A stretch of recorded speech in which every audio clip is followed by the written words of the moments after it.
உற்சாகத்தின் கதை தொடங்குகிறது.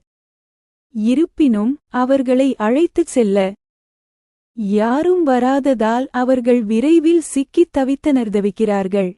ஒரு அரேபிய மனிதர், அவர்தான் அவர்களின் முதலாளி என்று தவறாகக் கருதி அவர்களை ஒரு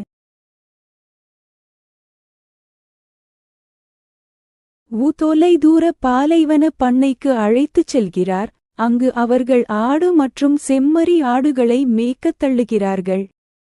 காலப்போக்கில் நஜீப் தனது நிலைமையின் மோசமான தன்மையை உணர்ந்தார். அவர் அடிப்படையில் அடிமையாக இருக்கிறார்.